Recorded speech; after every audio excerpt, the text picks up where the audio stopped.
Chers amis, ici, je demandais aux enfants qui sont ici devant de faire un dessin représentant un roi. Je suis à peu près sûr du dessin que j'obtiendrai. Un personnage avec un bel habit, une couronne, vivant dans un palais et se déplaçant dans un beau carrosse. Et si je demandais une reine, il y aurait juste la neige en plus.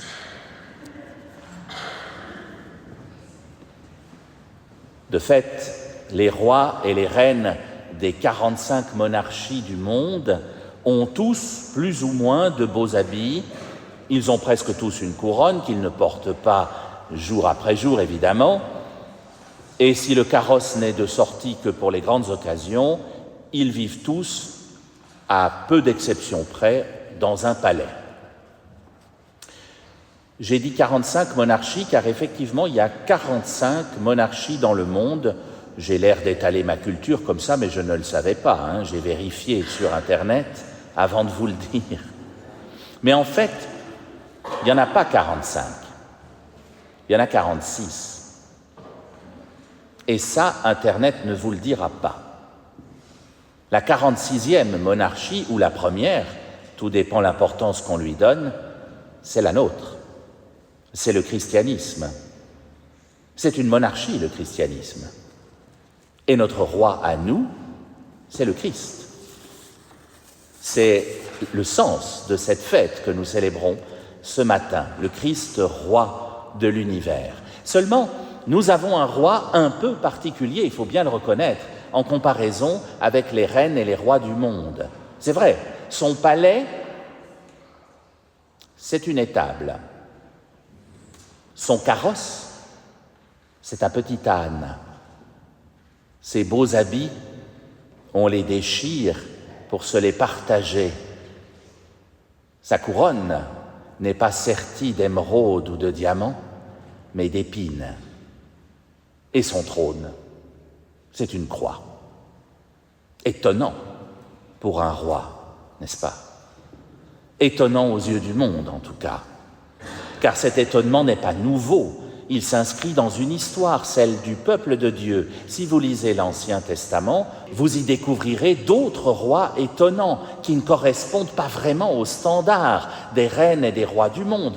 Dans la première lecture que nous avons entendue tout à l'heure, l'extrait du 2e livre de Samuel, on nous parlait d'un autre roi célèbre, le roi David. Mais là aussi, il s'agit d'un roi tout à fait étonnant.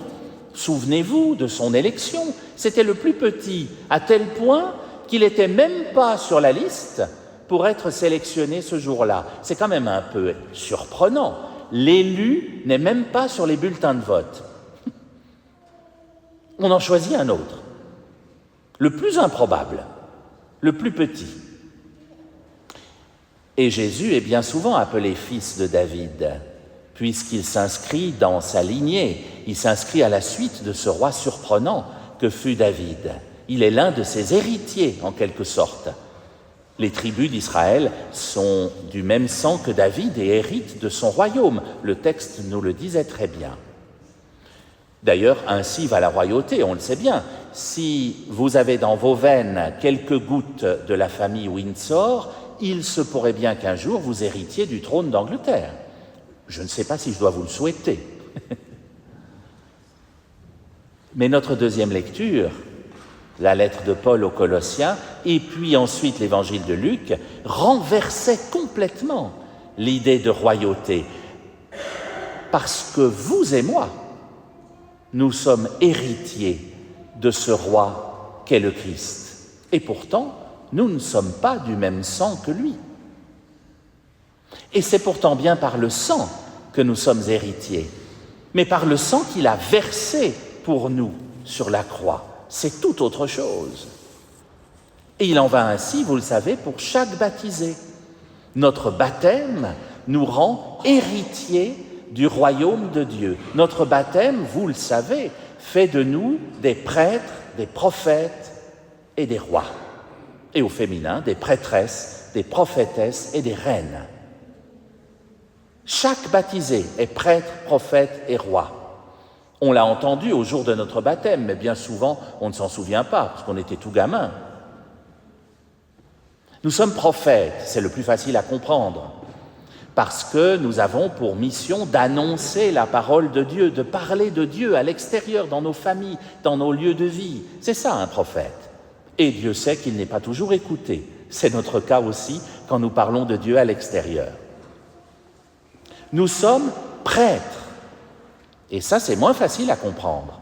Il n'y a pas qu'un seul prêtre ici ce matin. Il y en a toute une série. Moi, je me contente de présider la célébration.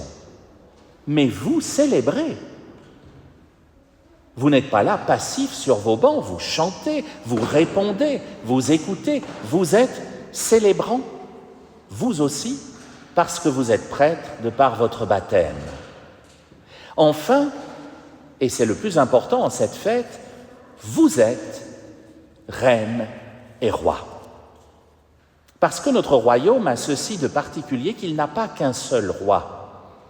Tous les baptisés sont reines et rois du royaume des cieux. 2,5 milliards de reines et de rois actuellement. Et ça continue d'augmenter.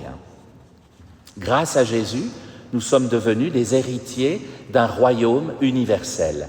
Alors c'est un royaume un peu particulier. Il n'a aucune frontière et il est en construction. Vous et moi, nous le construisons ensemble, ce royaume. C'est un royaume d'amour, de pardon, de paix. Voilà le royaume dont nous sommes héritiers et dont nous sommes tous, tout en étant les constructeurs, les reines et les rois. Construisons donc ce royaume-là autour de nous parce que ça commence dans nos cœurs et autour de nous, l'amour, le pardon, la paix. Construisons ce royaume avec cette nouvelle manière d'être des reines et des rois, héritiers de tout l'amour que notre roi nous a laissé.